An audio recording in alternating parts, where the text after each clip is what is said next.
Next dynamic memory ఎలొకేషన్లో previous క్లాస్లో మనం malloc function and with example program చూసుకున్నాం. Next one dynamic memory allocation అండి. What is calloc, syntax and example program ఈ వీడియోలో తెలుసుకుందాం. సో calloc ఈజ్ malloc అనేది మనం single block of at the time of the run time single block of memory allocate చేయడం కోసం malloc use చేసాం. Same like that but difference ఏంటి అంటే calloc వచ్చేసరికి మల్టిపుల్ బ్లాక్స్ మెమరీ అలొకేషన్ అనేది at the time of the run time మనం create చేస్తే దాన్ని calloc అని కాల్ చేస్తాం. ఓకే, సో సిమిలర్గానే ఉంటుంది బట్ స్మాల్ డిఫరెన్స్ ఉంటుంది calloc అనేది. So next it is used for the calloc function is creating for the multiple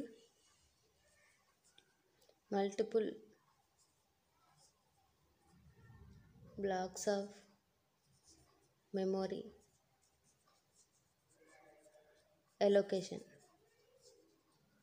okay, so ఇక్కడ ఈ calloc, malloc ఈ డైనమిక్ ఫంక్షన్స్ అనేది ఎక్కడ ఉంటాయంటే మనకి header file std library functions standard lib.hలో అవైలబుల్గా ఉంటాయి. సో మనం ఏ dynamic memory allocation calloc, malloc, reallog, free ఏది యూజ్ చేసినా మనం ఈ హెడర్ ఫైల్ అనేది కంపల్సరీగా డిక్లేర్ చేయాలి. ఓకే, నెక్స్ట్ సింటాక్స్ చూద్దాం.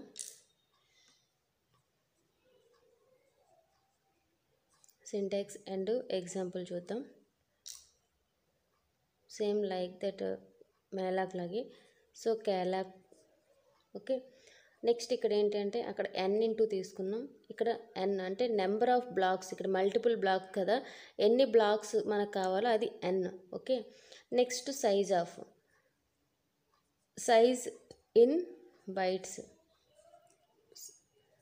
సో ఎన్ని బైట్స్ కావాలో సైజ్ అనేది మనం మెన్షన్ చేస్తాం calloc. సో ఇప్పుడు ఈ డేటా అనేది ఇక్కడ చూడండి, n ఫర్ ఎగ్జాంపుల్ 3 అని ఇచ్చాం అనుకోండి, 3 బ్లాక్స్ ఆఫ్ మెమరీ అనేది అలొకేట్ అవుతుంది, మెమరీ అలొకేషన్.